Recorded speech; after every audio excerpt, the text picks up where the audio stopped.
Please welcome a panel discussion on developing the next generation of skills talent, moderated by Lee Perrin.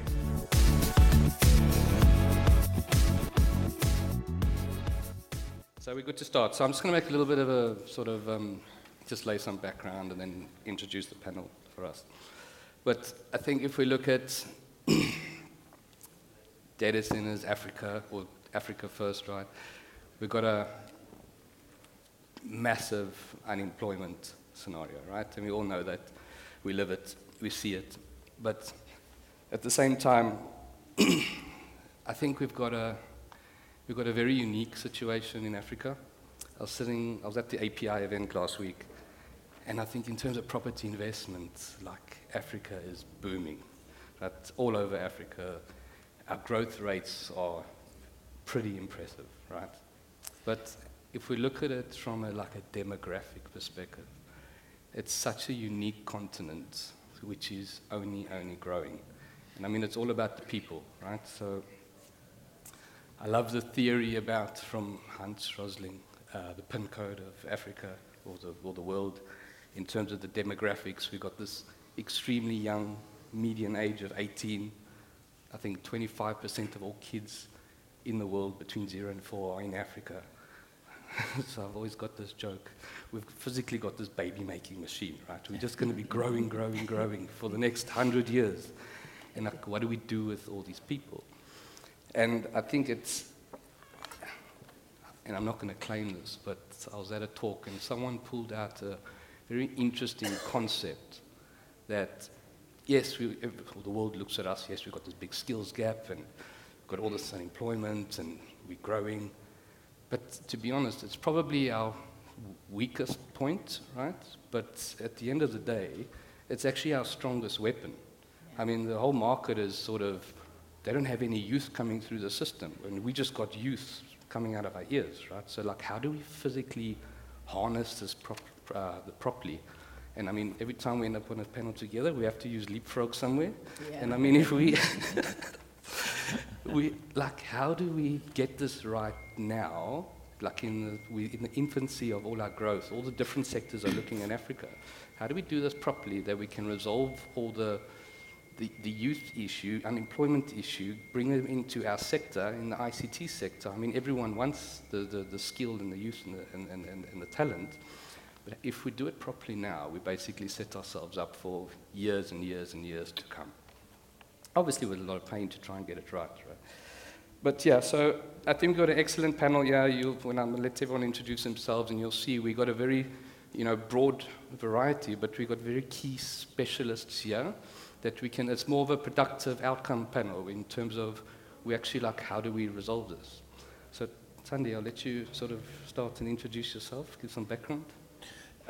Good morning, ladies and gentlemen. My name is Ayotunde Koka. I'm the CEO of Open Access Data Centers, which is part of the WIOC group.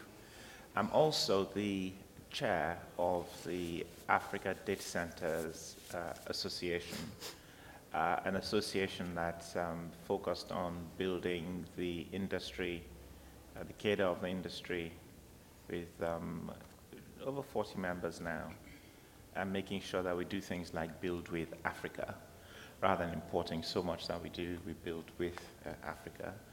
OADC, Open Access Data Centers, is building a range of data centers across Africa, from the core hyperscale level data centers, example in Lagos, for instance, where we land the Aquino, Durban, where we're landing the To Africa, to edge data centers, over about 30 of them now in South Africa, and more in Nigeria, and building a MIDI sort of level data center in Kinshasa. So horses for courses, scales for location across Africa, digitizing Africa.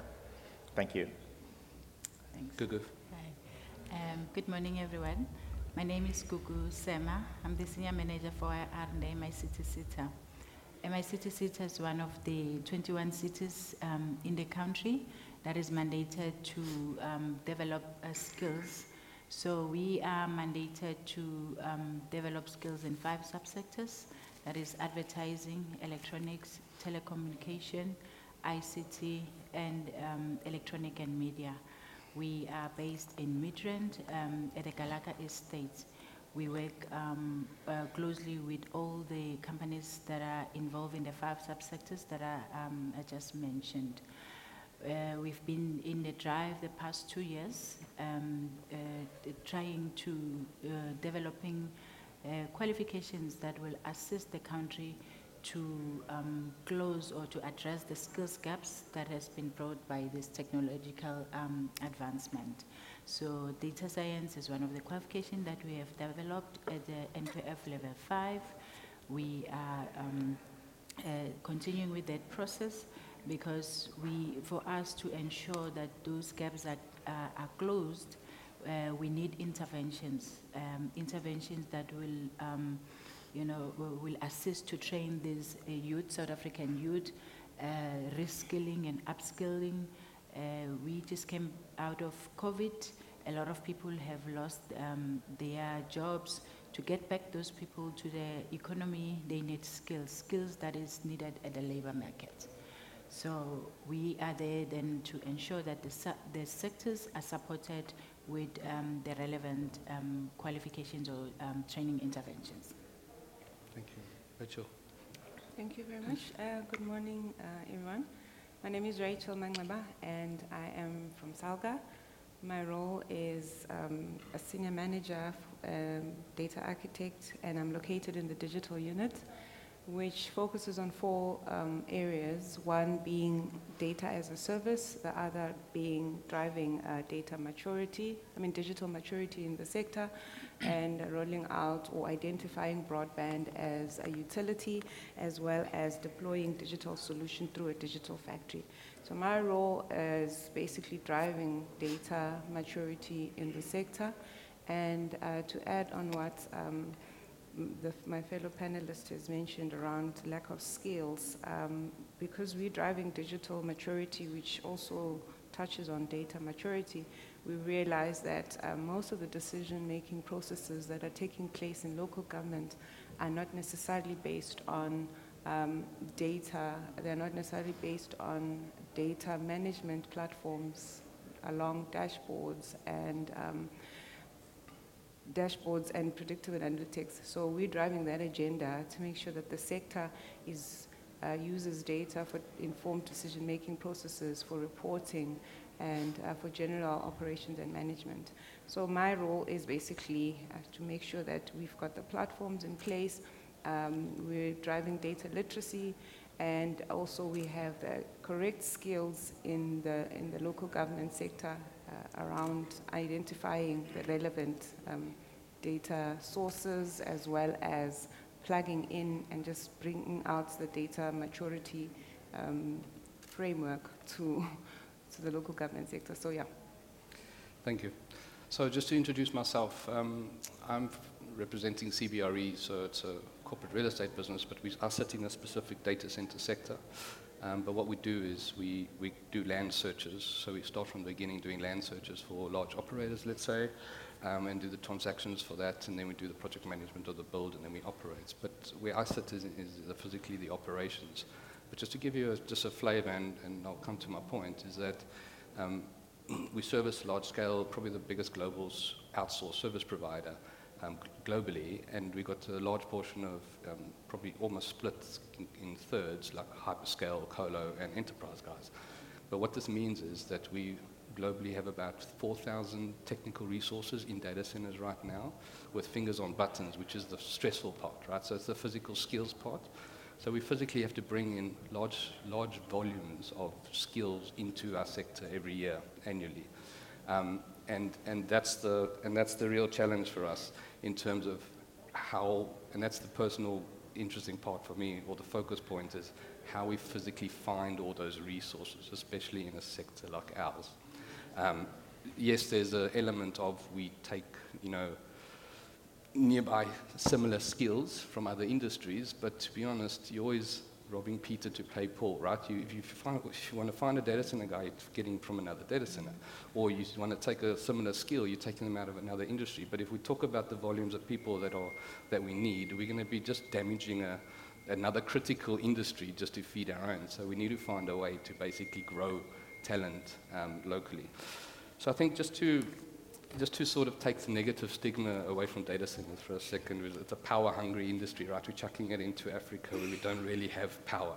And we're all sitting in load shedding quite a few stages at the moment, right? So it's a soft topic. But I just want to start with you, Tande, just to sort of, like the good parts around data centers, what it actually gives the economy and all of that. Yeah, okay. If you look at the data center impact on the employment economy, just as a facility, how many people do you employ? You employ so many people for a megawatt of scale, and you actually don't increase it that much as you go into the 5 megawatts and 10 megawatts, actually, yeah. However, the study has shown that there was a study by a European company, Belgium, I think, that for every $10 million you spend, the impact on the economy is about tenfold, on the GDP, about $100 million, right? And there are a variety of reasons for that. First of all, you've got the entire professional services process of designing the data center and stuff like that. High quality skills. And the more you do it around the place where you are, the better, because you don't have to be in the same physical location. That's why we do this build with Africa and recognize companies that do more with resources in Africa. Strategically decide we will invest in doing these things, employing people, transferring the skill sets here, designing data centers and so on. Then the next stage is you've got to build the data center. So you then have the building companies that employ lots of people and so on and so forth, and you're buying a lot of kit for your energy centers. And you see, the thing about data centers is it's quite a leveler from a power point of view, because for every megawatt of power you get from either self-generating a power plant or gas or something like that, you've got to have a backup that matches it. So everyone has to build a backup somewhere of some generators, diesel. So you've got to buy all that equipment, and the more you have that equipment local, the better it has an inducive impact on employment elsewhere, right? So next stage, you start to operate the data center. You've got to hire all these people, and your shift goes from a project of implementation to operational management. And with those, you have very, very specific skill sets that you have to hire for the operational management. And in the right environment of growth, you are now expanding and building, and your value add is now significantly higher. As you run the data center, you then have other companies that will deliver to you and are part of your supply chain. If it's diesel you're buying, if it's other equipment to maintain what you have, and so on. So just one large data center can have a huge inducive effect on the local economy. You make a good point in that we should try not to rob Peter to pay Paul. One of the things I've found is this: we have a fantastic raw talent of young people. You can actually create outstanding individuals from these people and create diversity. And what I mean by that is this: get someone straight out of university. You see, the key thing is that the leaders set the context. And once you set the right leadership context in the business or data center business, you can bring in the young people. They learn incredibly quickly. You bring them in with and mold the right culture, the right approach to risk management. These are self-educating people like you wouldn't believe it because of the internet, and so on. And by and large, you'll find that they have the right attitude and they'll grow into the business and become outstanding individuals in the business. And that's the way you create the ongoing cadre of professionals within the industry, and it continues to. Of course, at the leadership level, you have people move and so on. That's okay, because it actually broadens and builds the ecosystem, not just in the country, but across the continent as well. We find as we're building into other countries, okay, you're going to say DRC, for instance, where it's hardly a scale data center there.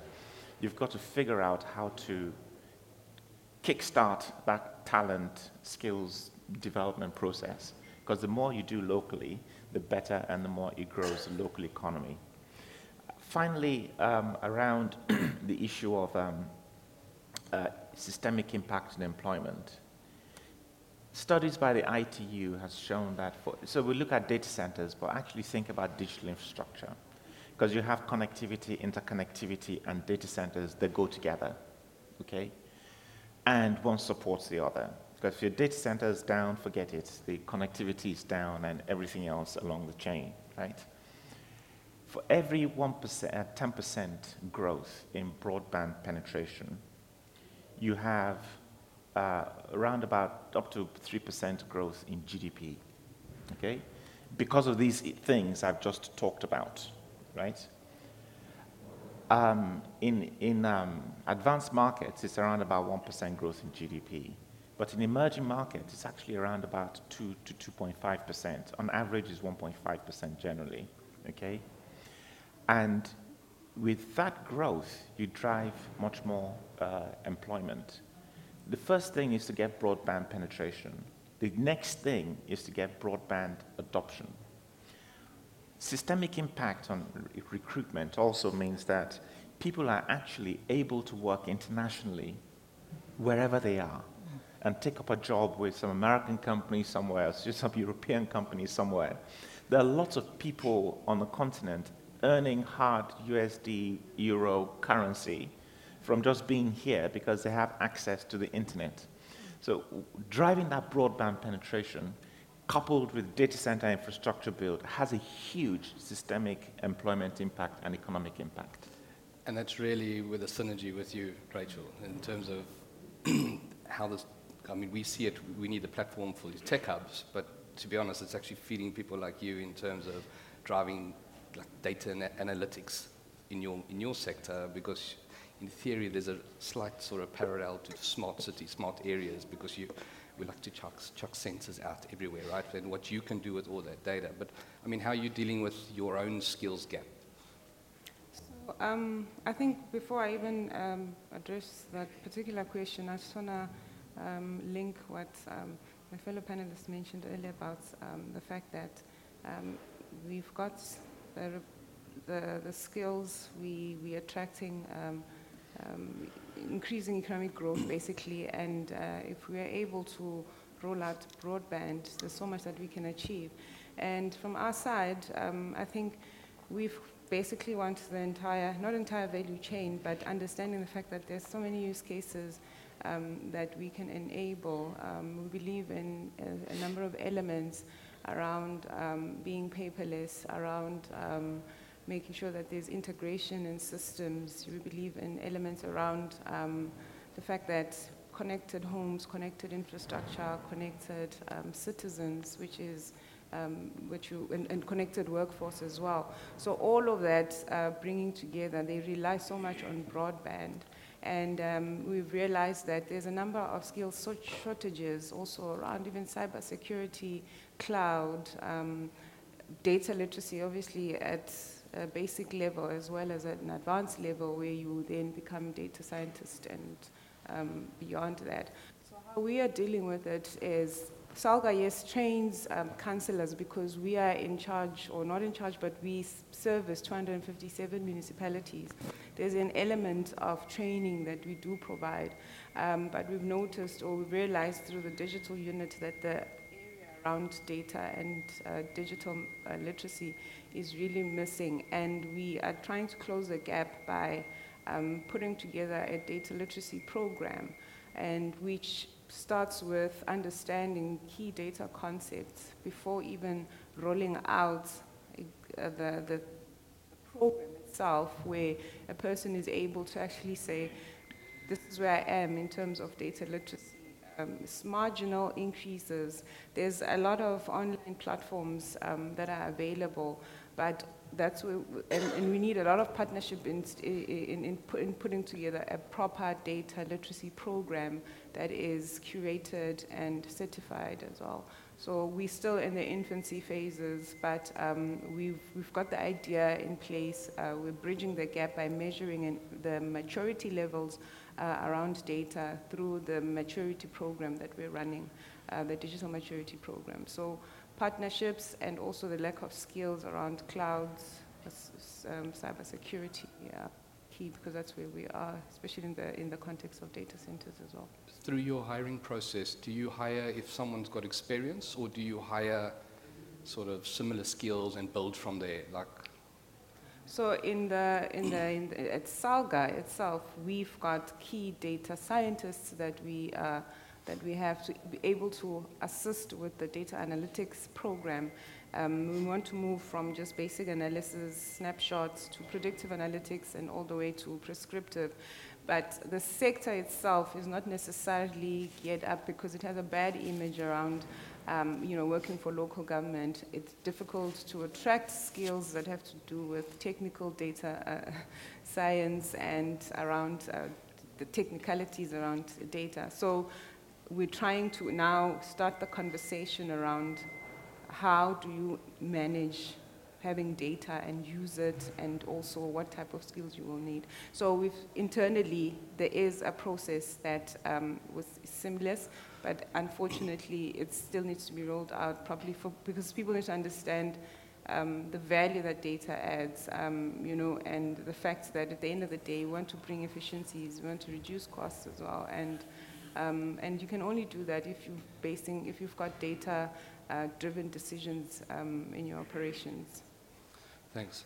So, like in the data center field, there's one thing that we're probably guilty of, that we currently look for experience. Like if a role goes open, you're trying to fill this role, the request goes out to the headhunters or agencies, find me a data center person. So it must have data center experience. And we sort of overlook a lot of the other candidates because we just want experience, because it's a critical industry. Nothing can go wrong, right? But I think we're in a scenario now that we know that we need to start training and educating. But the gap is that we can educate as much as we want, but if we don't give the person experience, we're like, still not going to come through the door. So, I mean, Gugu, this is really where you come in, right? So in terms of believe there's funding available, right? How do we access this or leverage it? Yeah. So what we have done back in 2019, when the country has been talking about 4IR, and following the appointment of the Presidential Commission, the MICT followed a similar approach by going to the industry, on a call to get what we call members that will serve on the advisory committees that will advise the MICT to be able to position itself well and be able to deliver on its mandate in relation to the skills gaps. And following that, we have developed an integrated digital strategy. And that strategy, it allows us to identify partners that will assist us to implement that strategy.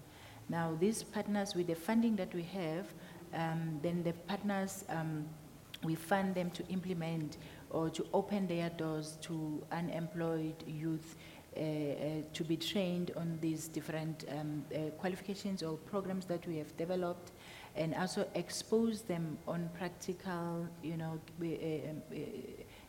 expose them to these different technologies, including your data centers, on cyber security, to be able to bridge the gap. And yesterday we saw a very beautiful practical example with Inga, Inga having been on a program through Harambee. By the way, Harambee is one of the partners. The Digital Council is also the partners that the MICT fund to assist in terms of training these young people and then place them to their partners. So with Harambee, they've got partners like a BMW, where they, after they've trained, they then place those learners to get more work experience. So through this strategy, it then allows us, the flexibility to identify different partners that come on board, and then that will then assist us in terms of getting more and more young people and be exposed on different for our skills or digital skills. And by so doing, it also assists to address the issue of unemployment. And I think that's where we all come in, right? Because yes, we can, sounds like an excellent thing we need to be leveraging, because we can get, everyone wants some free money, there's funding available, right? And we've got ways that we can work with you to find the institute partners to do the training, or the syllabus, we can build the syllabus. But we need really the grown-ups in the room, and like the OEMs and the operators, to acknowledge the fact that we are going to have to go into the facilities to get some experience, right? And this is probably maybe on the ADCA platform, right? We've got excellent opportunity to basically leverage some of those relationships. Yeah, if we can join these dots, it'd be fantastic. You have an industry body on the one hand, and then perhaps if you had something like a digital infrastructure training fund, as could be something that's very, very targeted at creating the, I guess, a kernel of training of youth, right, into the industry. If you look at the breadth of skill sets around digital infrastructure, even data centers, it's very, very broad. You've got engineers with the mechanical stuff, generators, so on, cables of complexity you wouldn't believe. I mean, you wouldn't believe just the cable can be complex, right?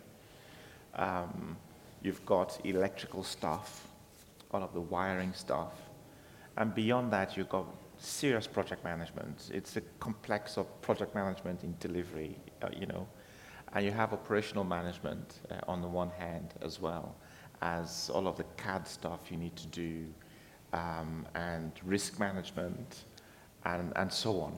So the breadth of training you can actually give individuals is huge. And you can have an entry point at any point in time. You're right. If you have, we want experienced people, because all you need to do is someone just flick a tiny little switch somewhere, and the impact, the impact can be huge, right, to a business or a range of businesses. However, there are ways you do it with respect to how you bring youth on board or new people into the industry and develop that knowledge of standard operating procedures, segregation of duties, so one person cannot just kill the process. And those are some excellent core skill sets that you can acquire in the industry, but also take into other industries. And so you have a range of technologies, from mechanical engineering through electrical engineering, through operational management, through to information technology management. And I think if we tackle it systemically, working with bodies like yours, for instance, in country, but also in continent. Sorry, that didn't sound you know what I mean. On the continent, right? Then we can start the process, the journey rather, of really just building up the cadre of skills we have on the continent. I just want to give one perspective with the kind of growth we should be seeing. Africa actually has a lot of solar, a lot of hydro, lots of opportunities for different types of renewable energy. So we have access to energy to deliver data centers, right? Europe right now I was at a conference in Cannes a couple of weeks ago, and there was a very, very consistent, repeated set of issues coming out of the international data center operators. Can't get planning permission for my data center. Access to power is very restricted because there are lots of issues with power now and so on. It's very, very difficult now to sort of get the kind of skill sets that's coming up to Europe and US and elsewhere. Where's that compute going to go? Because people are not going to stop gobbling up digital demand, right? Especially where it's different to sovereign data requirements. Anything around AI and stuff like that that needs complicated compute will come to Africa, right? Because you start to, and the more we make the high quality facilities available, the more it demonstrates that actually Africa is available for dealing with hyperscale compute, and then it starts to grow. South Africa has been leading the way. Nigeria is following very closely behind, and Kenya, the East, and everything else in between, right? So with this growth of digital infrastructure, which is why what we're doing is really around that core hyperscale right through to the edge into Africa, right? The employment will follow, and the range of employment will follow. And if we're able to put something structured in place around, say, digital training fund or something like that, we can make sure we anticipate the scale that's going to come anyway because of this rationale, and get the right kind of people into the right kind of roles, not just in one country, but in many different countries across Africa. It's not just going to be South Africa, Nigeria, Kenya, and East Africa there. We are seeing demand in continent, in the heart of the continent, for taking digital infrastructure right out to the edge, right? And we have to prepare the skill sets for this growth. And the more we do it in a structured way, the more we're prepared to take the growth. And then now what I was talking about earlier on, the induced impact of growth, economic growth, and employment will follow. It's interesting and it's perfect, right? Because if we get it right in one place, let's say we're getting it right in South Africa because it's mass scale attention now, we cookie cut it through the continent, and we got it right. And I mean, and it's, I think we all should be doing it in a selfish way, that when we get a program right, we can do it all for ourselves quickly because you want to feed yourself. But ideally, just in theory, right? If we had a program, we got the funding, we got the learnership piece, we're all sponsoring and we're helping that experience piece. Let's say in a scenario or an ideal world, if we're getting through like a 3-year program, are we in a position through the body to pretty much like certify, like someone can walk away with an apprenticeship or something, a vocational certificate? Is that how it ends? Yes, absolutely. So one of the mandates of the CETA is to provide accreditation to different training providers or to companies that wish to train and then certify the learners. So the companies are welcome or are eligible to apply for that accreditation so that when they have trained, then they'll be able to certify. And with the partnerships that we have, we work with almost all the OEMs because those that are operating in the ICT, because most of the OEMs, they have been, providing this kind of digital training. So with us working closely with them, most of the learners who come to our program, when they want to, articulate or, to specialize, they also go to those OEMs, and we also fund them to get the international certification, so that, they don't only operate, here, but they also recognize with this international certification, even if they apply for jobs, or that they can be able to work while they are here and take advantage of all these digital changes. So, yeah.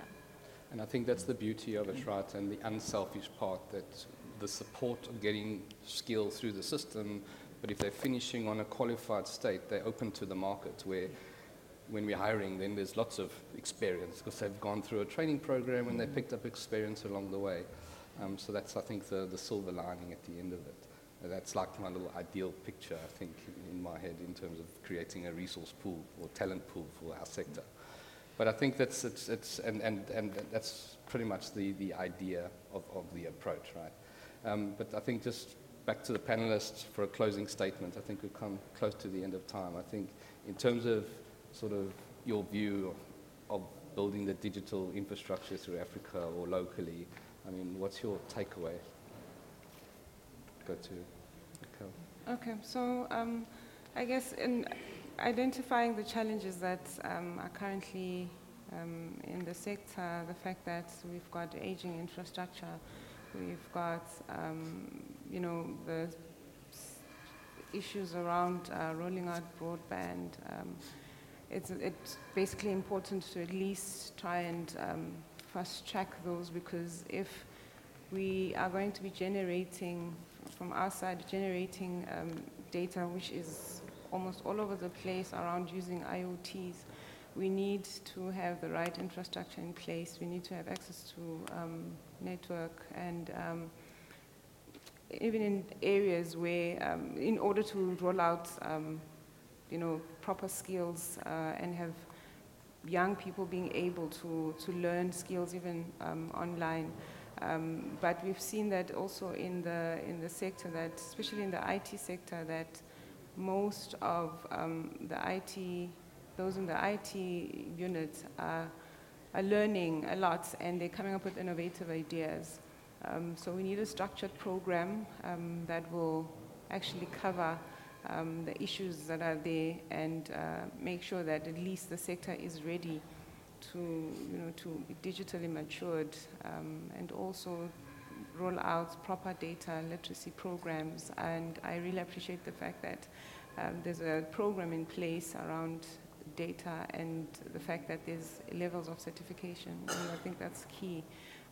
But that's my key takeaway, that partnership and the fact that we are all sharing the same agenda, and we're all maturing we need to continue being sector leaders in our areas, and we can only do that through partnerships. Good. Yeah. So I think for me, both the private sector and government, I think we kind of like have an idea, of what the future will look like, what kind of skills will be needed through research that has already been conducted, both locally and internationally. And again, the partnership and collaboration is really going to assist us. I'll use your word that you didn't want to use, to leapfrog, in this digital era. So we really need to partner, and I really appreciate what the MICT CETA has done through this digital strategy to identify the key industry partners that really will assist us in ensuring that training is being done, and also these learners that have been trained are being absorbed by the sector, are being exposed to these different technologies. We have also we are participating in what we call the World Skills, where we are taking our young people to go and compete with their peers, at an international level. And by so doing, they are also getting exposure. We are also learning from these international countries. So that really, it will assist us to address the issue of the digital skills gaps. Yeah, you're right. We have the leapfrog. It's a great opportunity. We've got to get digital infrastructure out there. So there's digital highways to get the outreach to the point of use. We have to. I mean, there's a challenge we have. I think Africa is projected to have a 2 billion population by 2050, and different sort of extrapolations of those in different countries, depending on where you are on the continent. And we've got to change that into a demographic dividend, not a demographic time bomb. There's a challenge we have in population growth. The economic growth has to be faster. So we actually find a way to increase income per capita, rather than getting poorer, where if our population growth is less than the actual GDP growth, we continue to get poorer as a continent, right?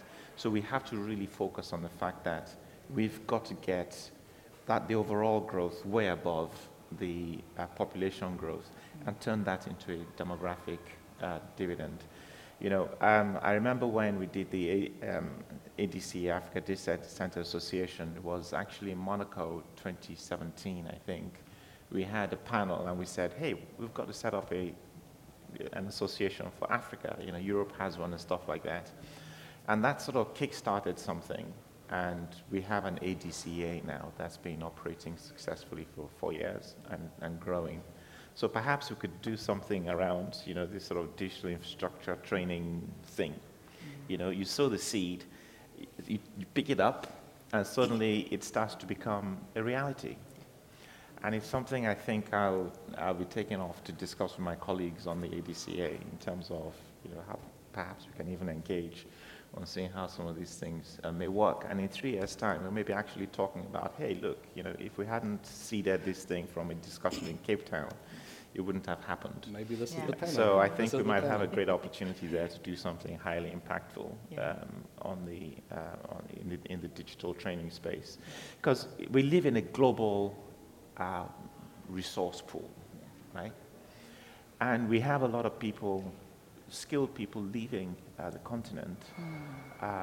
And we've got to, two things, you either stop it, but hey, it's a global resource pool, or make sure we have the feedstock to feed it and grow. Because if you grow and you make it compelling to remain here, people will remain here, they won't go. So we have to have a strategy that creates that pool of talent that grows to deliver the skill sets we need into the industry. And I think as the industry starts building now, it's a sexy industry, right? I've had a lot of conversations with our global teams, UK, for example. There's a lot of local nationals that are working there that they always would like a way to come back, but they can't see the opportunity. But I think as global businesses expand or come into Africa, there's options for them to get back home at a decent salary, or they see security. So I think that's definitely on the cards on the horizon. But I think the general takeaway is partnerships, right? And I've always got this analogy of we're still so in our infancy in the sector or the industry that we're like the big band. We all need to stick together until we become really famous, and then everyone breaks up into their own little one-man bands, right? We just really have to be working together, partnerships to build it all and sort of work together in theory. We don't need aid in Africa, we need investment. And the more we make it clear that this is the right investment destination, the more we can target the investment into the kind of digital infrastructure that we need that turns it out into the demographic dividend rather than a demographic time bomb. Perfect. Thank you to the panelists. It was an excellent panel for me, and hopefully for you as well. Thank you. And I think, Chanda, you're up next, right? The role of digital transformation in enabling the African Continental Free Trade Area. Up next, presented by one of the leading players in the development of the data center industry in Africa and is chairperson of influential industry group, the Africa Data Centers Association. Please welcome Dr. Ayotunde Coker.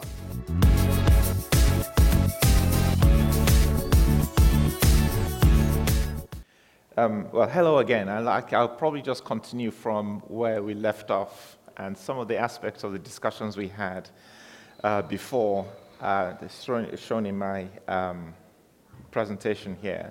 So why am I talking about the Africa Free Trade, Continental Free Trade Area? It's a very key aspect of also, it's sort of a vehicle actually, of delivering some of the stuff we've talked about here around growth in Africa, around the development of our industry in Africa, and it's sort of a vehicle that we can actually latch onto. So just briefly, I talked about OADC, Open Access Data Centers, established in 2018. It's wholly owned by WIOC, and we're building our digital infrastructure data centers across Africa, as I discussed earlier on. I won't go over that again. You're really focusing on preeminent Pan-Africa infrastructure of interconnectivity and data centers from hyperscale core right through to MIDI, through to the edge. And we'll build based on African capability. We have a rollout program, as you can see there. We've got facilities live now, Durban landing to Africa. We have a couple in Cape Town, Brackenfell, Rondebosch landing the Equiano cable that came into Cape Town last month. And then Lagos, we have in Joburg as well, and growing. A couple of facilities that are live this quarter and into Q1 next year.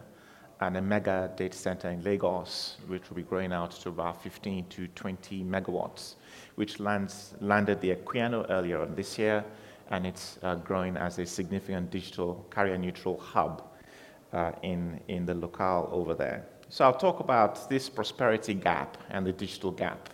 It puts some of the stuff that we've been talking about in perspective, a bit of an overview on the free trade area, continental free trade area, and how there's a journey we've been going through with the industrial revolutions that plays into the opportunity we have on the continent, and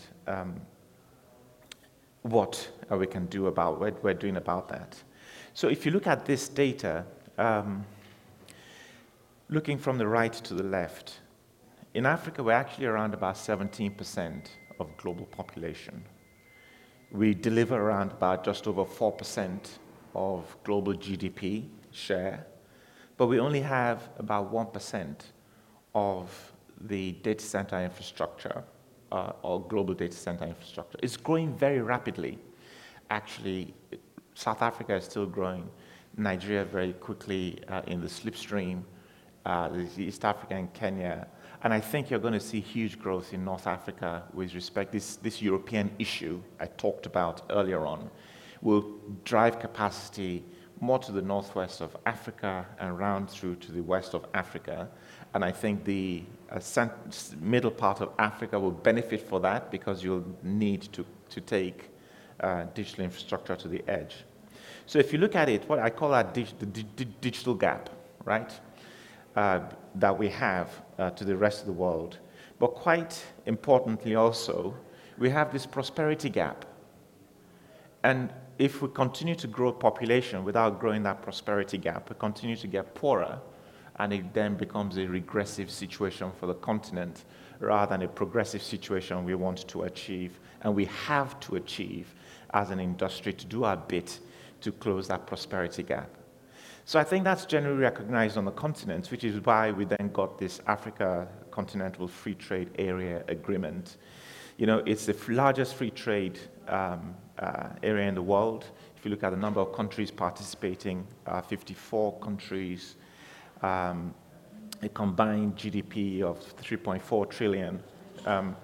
And it will lift a significant number out of poverty if it achieves its full potential. And therefore, the key thing is how do we expand that economy size to projected 29 trillion by 2050, where we're actually projected to have a population of around about 2 billion on the continent. So that's the opportunity. So what's our role in terms of getting that digital infrastructure in place? But just going back a bit and some perspectives, you know, there's a pace of change, of technology change that's hitting us now, if we look into history. So about 1760, first industrial revolution, steam engines, you know, and so on, we started to industrialize. And it took over 100 years to get into the second industrial revolution with mass production, electricity, steel. We started to get into air travel. And it's a long period, actually, before we got to the third industrial revolution that we all remember. And what I usually say is that most in this room, right now, if you're around about sort of 45 or more, you've actually been part of seeing some of the huge change and the pace of change of technology and revolution the world has ever seen. We are creating more data in 1 year than we've ever created in the entire life of humankind, right? It's a huge amount of change. And that's what's happened with the third industrial revolution. I don't think someone flicks a switch to say we're now going from first to second. So these are broad estimates. We kind of sleepwalk from one to the other. And they've been also determined in retrospect in terms of what these revolutions are, right? So we kind of moved into the third industrial revolution around about that 1969. We all remember mainframes, computing, the desktops, and so on. And the internet comes in, Web 1 and Web 2, into the fourth industrial revolution. Now, that's only about 50 years. So we've compressed it significantly. And now we're coming up to about 20 years of what is this 4IR. So my thesis is actually, are we slowly sleepwalking into 5IR? I think we are, right? Because we now have some things coming through, driving through hyperband, broadband 5G. We're starting to talk about 6G. We've got artificial intelligence coming in, and with huge amounts of compute. That means that we have to deliver the data center capacity and the digital infrastructure capacity to make it happen, right? We have different levels of use. We've got the metaverse starting to come through, and these things actually, usually the conversation starts. You have I think Gartner have this hype cycle that they talk about, but you sow the kernel of something, and it becomes real in time. So I actually do feel that we are very quickly getting into that fifth industrial revolution. So how do we turn it back around into what we do here on the continent with digital infrastructure? People say to me sometimes that, hey, but we're going to have new technology like graphene. It means that we'll be able to store a lot more data without all the cooling that you need, and so on and so forth. Actually, we need some technology change to save us on the planet without plastering the entire planet with data centers.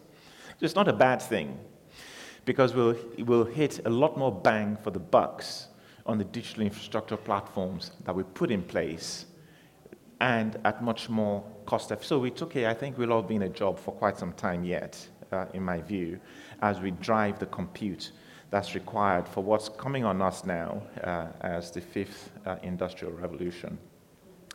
And I just say, look at what it means, looking at some other research by Cisco and so on, around bringing it back to what we do here in Africa. There's huge growth in number of devices per capita, 2.4 to 3.6, the Cisco research. And average number of devices per household going from 6.4 to 9. Some of that is happening here. And if you look at where the global traffic is consumed by device, you continue to see that globally, smartphones grow and are continuing to dominate. PCs, pretty static, TVs a bit more because of content consumption and so on. But predominantly, it's actually mobile as the end point of consumption of content. So if you now bring it back down to Africa, looking at this GSM Association report, okay, you see there that 3G has continued to grow, but is flattening out, the blue line there. Thankfully, 2G is reducing significantly as we go through to 2025. But interestingly, 4G continues to increase. That's good, really. We don't have to have 5G everywhere, but minimum of 4G everywhere is actually great for the broadband penetration impact I was talking about earlier on. But it's actually good for us to see the increasing growth of 5G as a consumption point. But everything coalesces around the mobile as the point. As smartphones become more intelligent and cheaper, then we'll see much more penetration. But we've got to drive the digital infrastructure into the edge for this to now become a significant opportunity. And that's why we see that strategy of the core to the edge playing out successfully in Africa. And if you look at 5G connections, it's projected to grow significantly, now starting to look exponential, actually, if we look at that. If you go online and you do a search on the GSM report 2020, it really is pretty fascinating read. I've just compressed and summarized it in here for what is relevant. I find every couple of years or so, it's very interesting research that comes out from what they do. And also, if you look at the distribution of the countries, Nigeria dominates. It has been, especially with GSMs, and South Africa and Kenya. But you see the growth comparisons that you see from now to just a few years' time of penetrations of smartphones as a percentage of total connections. So if you now go back to the other slide I showed globally, actually on the continent here, we're reflecting in our own way exactly what's happening globally. And the number of devices per person is growing from 3 to 6. We're all sitting down here with lots of different devices around our person and around our lives. So that's going to drive adoption. So we are seeing that digital infrastructure that has to be leveraged to make sure that Africa free trade, continental free trade area works. We've seen this diagram on the left quite a lot in terms of the growth of a broadband around the coast, okay? And there's this very interesting diagram here by telegeography that shows the colors of number of cable landings per country. Again, sort of Nigeria dominates with South Africa significantly, with 7 undersea cable landings. But you see, this actually is a concentration around the coast of Africa. This is something I've been watching over the last decade or so in terms of how it's been growing. And it shows, actually, that there's a significant growth of terrestrial broadband across the continent. The yellow one's what's live, red is what's under construction, and this is as at last week, I think. This is updated very regularly with the NSRC. Now you can see it online.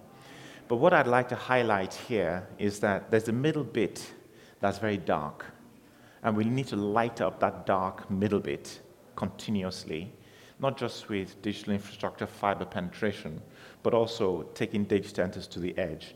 If you look at this piece of work that was done by Xalam Analytics, they're fantastic. They consistently get good research around data centers in Africa. You see, the data center growth around Africa is actually mimicking what we're seeing from the landing of cables and what's happening around the middle of Africa. The key thing is to now get the edge into places like Zambia, Malawi, DRC, right through to what we see around Somali and so on. And as is shown with GSMs, the digital consumption will happen there. There's a term I use quite often about Africa operates a sachet economy, right? Typically in Europe, people will buy a pint of milk or a big box of Milo, but it's been cut down into sachets, right? People earn today to spend tomorrow. And they won't buy the big stuff, they'll buy just what they need tomorrow. And tomorrow will earn for what might actually change for what they want the week after that, right? So it's a sachet economy. The GSM business model has shown this to be successful. You'll do a pay-as-you-go business model, and you make sure the supply chain meets it. If you speak to Nestle executives, that's one of the things that made them successful once they found out this formula to make it successful in Africa.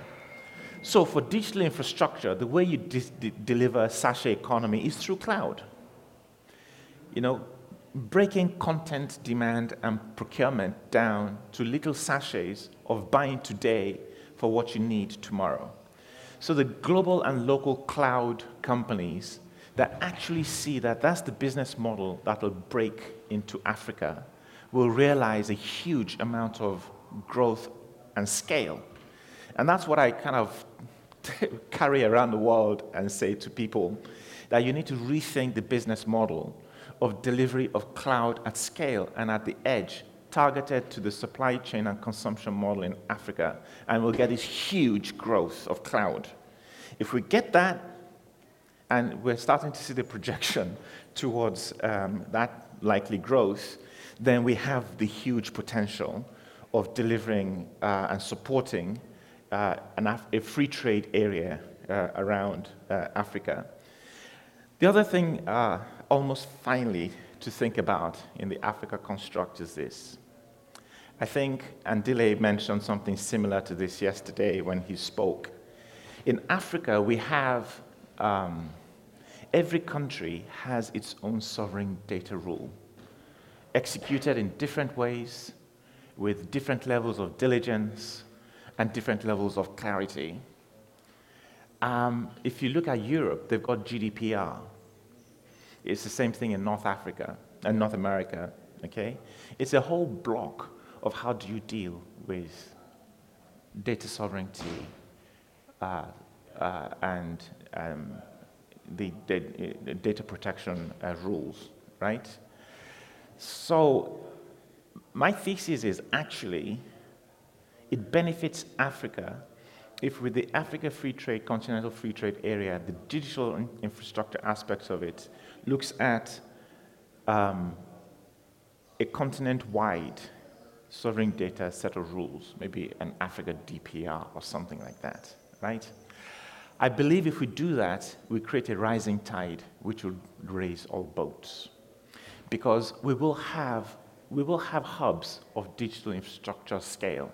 It's emerging, and it's the same thing with the FLAP locations in Europe, Frankfurt, London, Paris, Amsterdam, okay?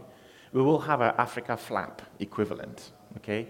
I think Xalam Analytics calls it the king countries, Kenya, Nigeria, South Africa, Ghana, and so on, right? We will have our FLAP, okay, by having the same data protection framework across the continent. And the reality of digital infrastructure is you still need to deliver to the edge anyway. So in those cores that will come out across the continent, we will have the MIDI data centers and the fiber consumption and data consumption hubs across the continent. And I really do believe that that will grow consumption of digital infrastructure. So in summary, if successfully implemented, it has the potential to close the prosperity gap. And we need to have that sort of right scaling of data centers and connectivity around the big hubs, through the MIDI hubs, right through to the edge. And we should see a proliferation. That's what we're doing actually at OADC, that proliferation of edge data centers right through back to core and back to edge across the continent. The 5G penetration and broadband penetration will really be a drive for consumption. And we see our strategy that we're putting in place as being a key enabler for that digital infrastructure transformation talked about. And also a key component of making sure that this Africa Free Trade, Continental Free Trade Area journey becomes a reality. Thank you very much. I'll be happy to take questions.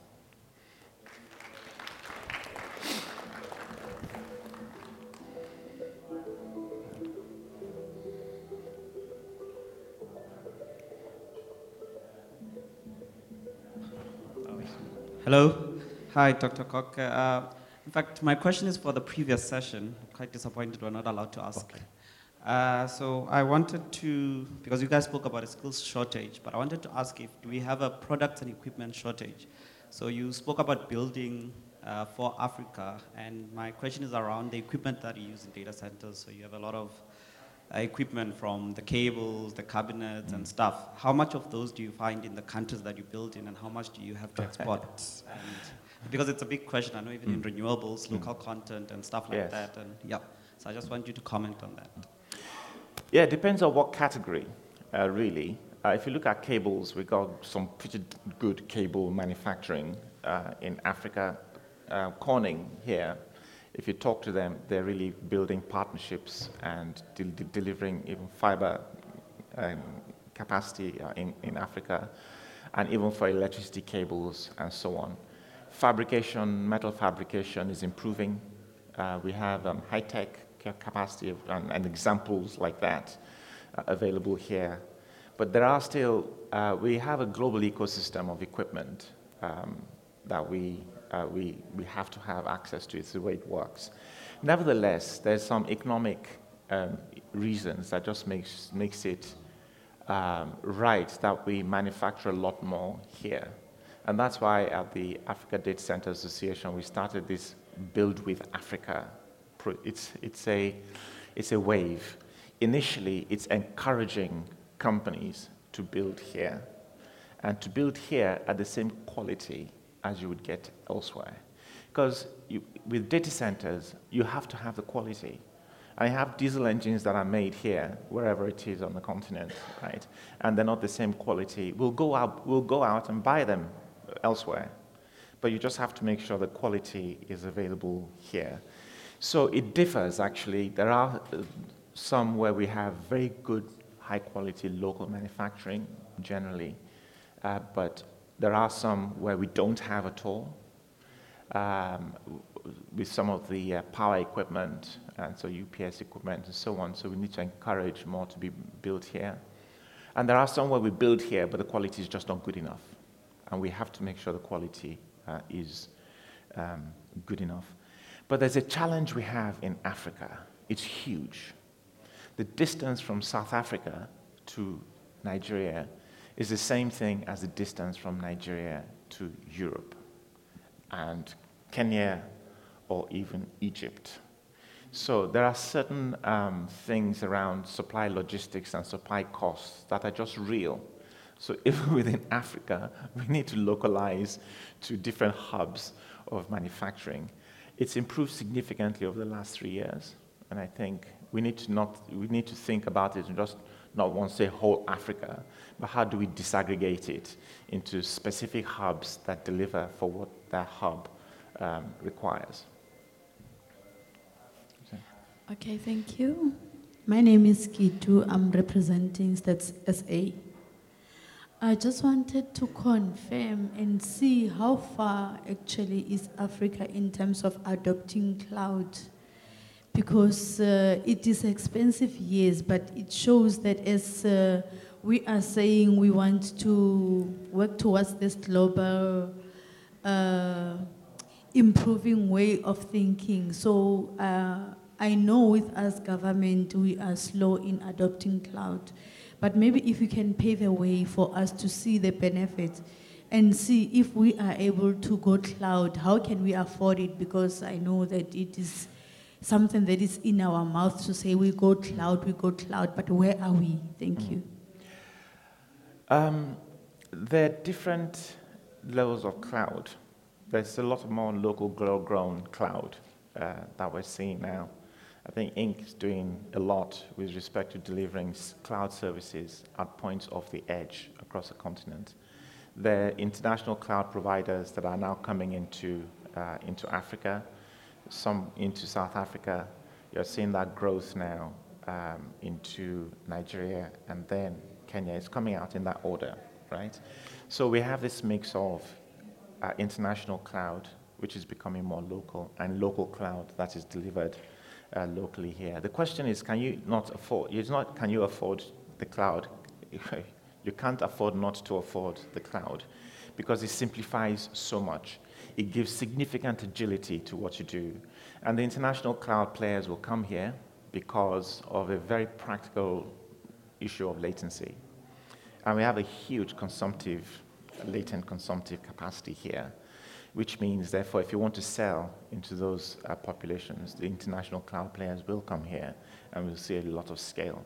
So we'll see a mix of cloud companies come. The other thing is that it's not just about cloud.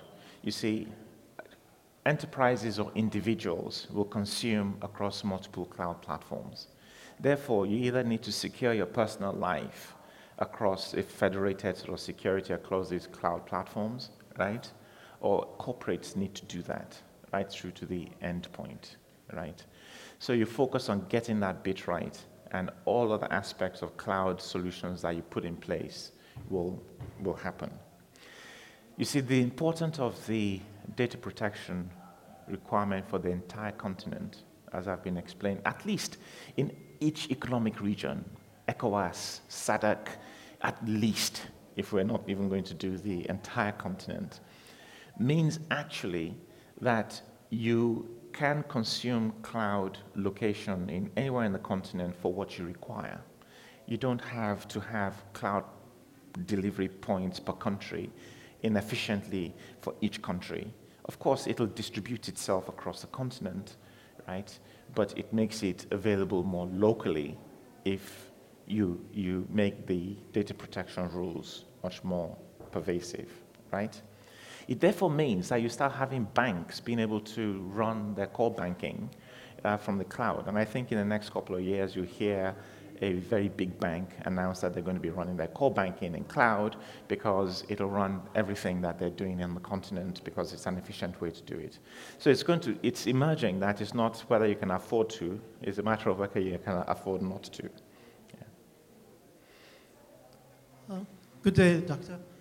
I'm with Kitu. My name is Abdul. I'm with Stats SA. It's just a follow-up on what you were speaking about right now, a continuation.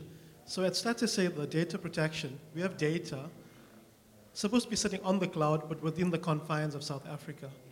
So there's legal ramifications if it's hosted anywhere else. So based on what you're saying, how do we tackle cloud within the country? I mean, you're saying key points of data. Will it be hosted within our continent or within the country? Can you explain the difference here? Yeah. That's why we have to break that thing to mean that if you have something hosted in South Africa, Egypt could assume that it meets its own data protection requirements. But you know, the practical thing is that it's too much latency between South Africa and Egypt anyway. So South Africa will probably deal with regional hub of delivering cloud solutions. Therefore, you could go to Mozambique and it's okay because it's hosted in South Africa. So we've got to do something about a much more open data protection framework for us to bring workload to different parts of the continent.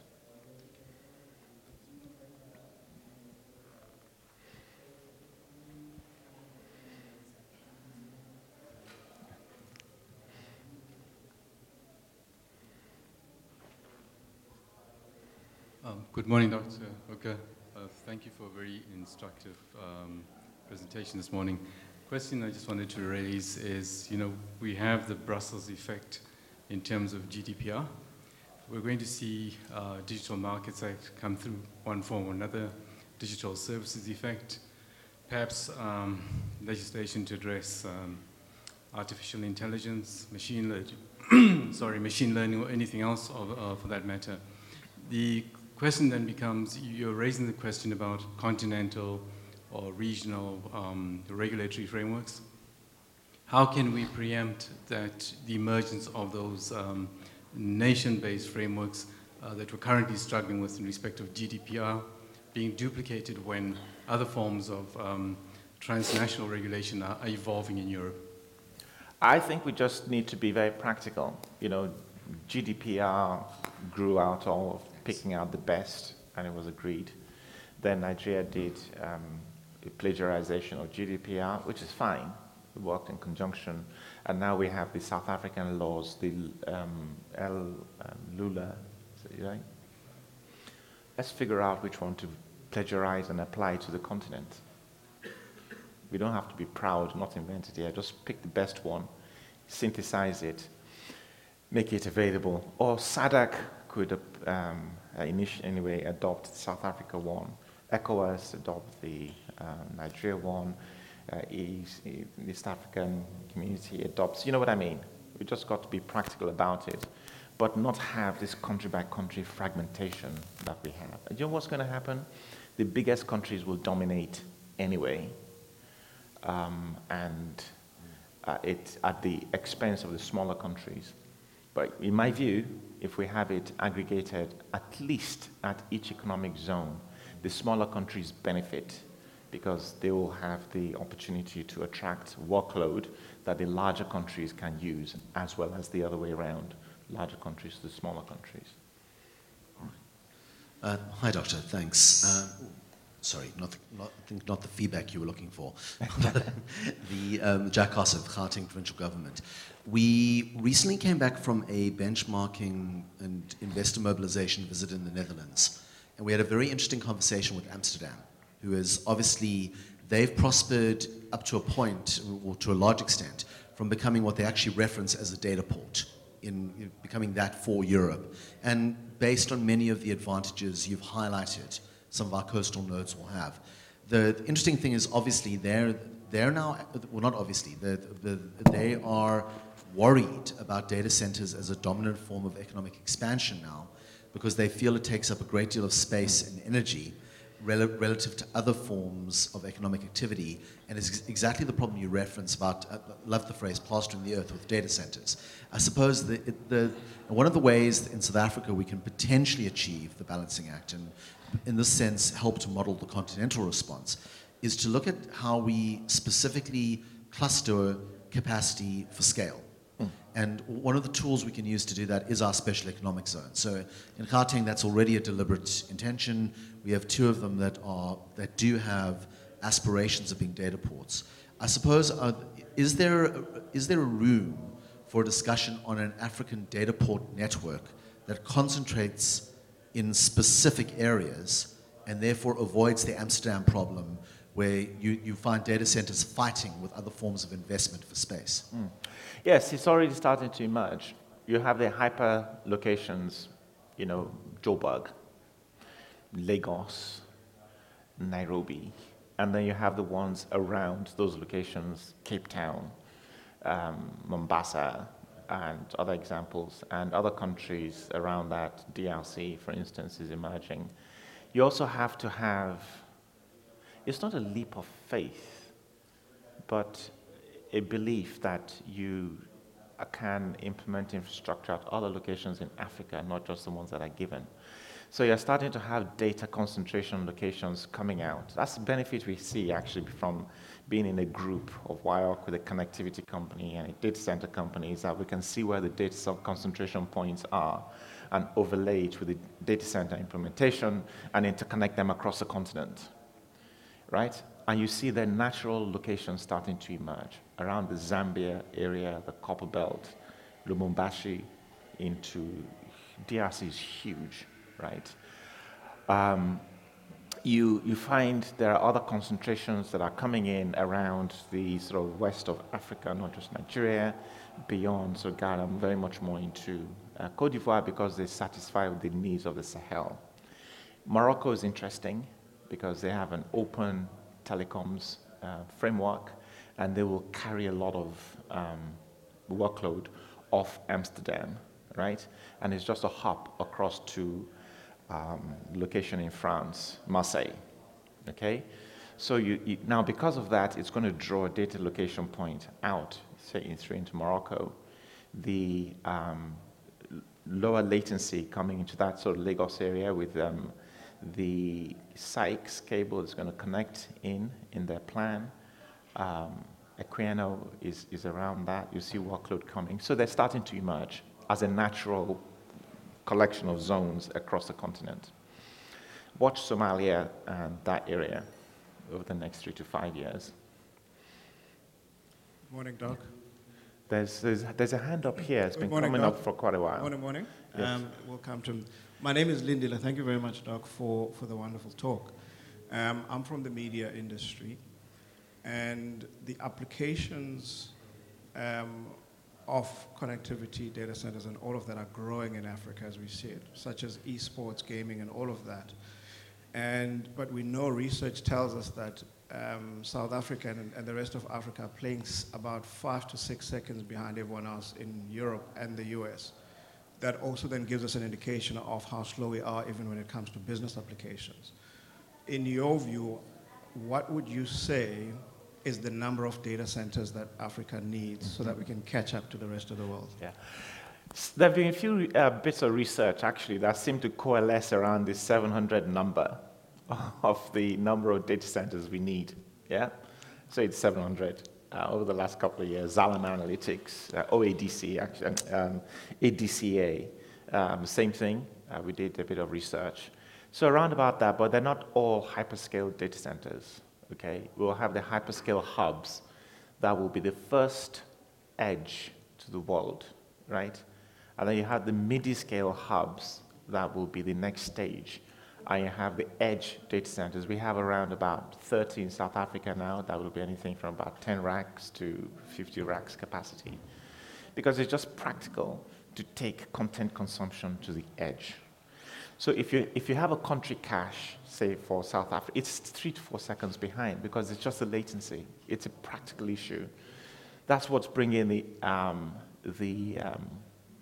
cloud companies down here to meet the requirements of gaming and stuff like that. And the local demand for compute to support gaming is increasing significantly here and in Nigeria. Quietly, but it is happening. So the issue is, if we're going to be playing in a global world of gaming, we need to fix the latency problem somehow. And that's why you'll find architectures with on-ramp connectivity direct to the cloud to minimize as much of that latency as we can. Will start it will start to happen. And it's something that we are delivering, combining the data center core with interconnectivity to have direct on-ramp installation. So you'll have locations around the continent that provide that, but we need much more in terms of edge data centers. But I think it's a difficult one for us to, it was one of the sessions yesterday, the lady from Sykes actually talked about the latency issue we have from here with the existing infrastructure. So South Africa has to now connect directly straight through to the US with an additional fiber cable to reduce that global latency. Good morning, Balela from DCDT. The AUC, African Union Council, they recently published a data policy framework. So, like, what are your takeaways from that, and especially also just in addressing the issues that you just highlighted this morning? Thanks for bringing it to my attention. I'll go and find out more detail of what it's about. It's pretty recent, yeah.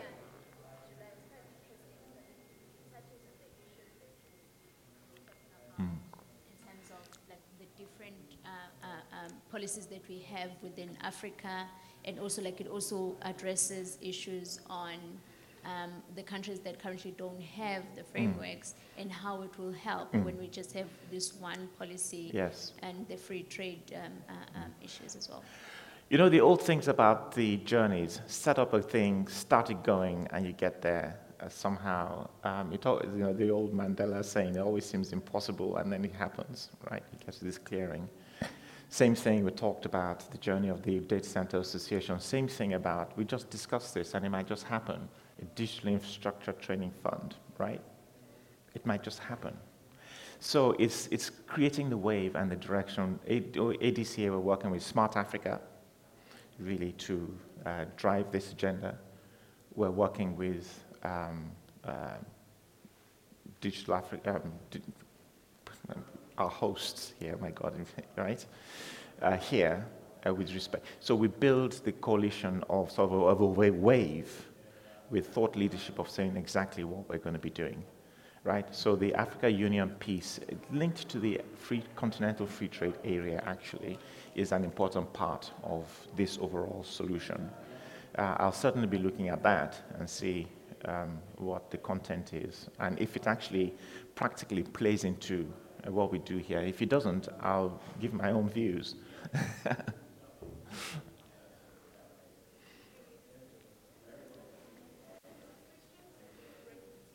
Okay. I'm in your hands. You control the time. Morning, sir. Apologies, everyone. My voice is gone. Can you guys hear me, right? Yes. Okay. So my question is around talent. As you guys open up all these data centers, where are you sourcing the talent from? Because I remember you mentioning that you guys have to rob Peter's talent and go put it in your company, right?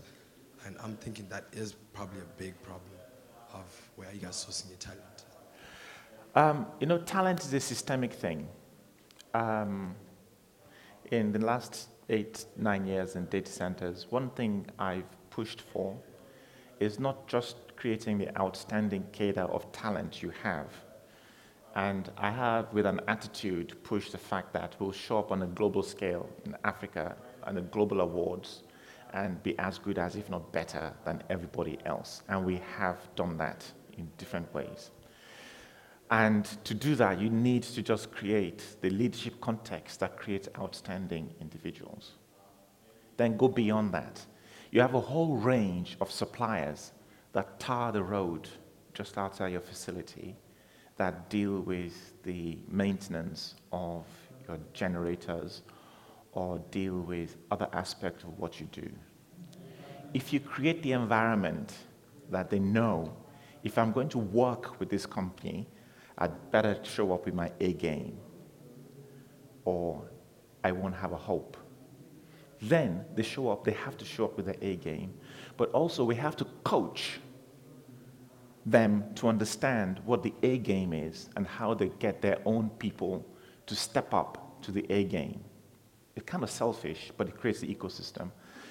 And for that A game, they're going to have to go into their supply chain because they can't deliver the A game to you unless that has the A game. So you then start to create a systemic effect that raises capacity and capability, right? And it starts to trickle down into the other parts of the economy. But then you have to create the people that deliver your A game. So the thing is, you bring them in systemically. You see, data centers, if you're employing 50 people and you bring in, you say 2 people, it doesn't feel, or 3 people, right? It doesn't feel that much.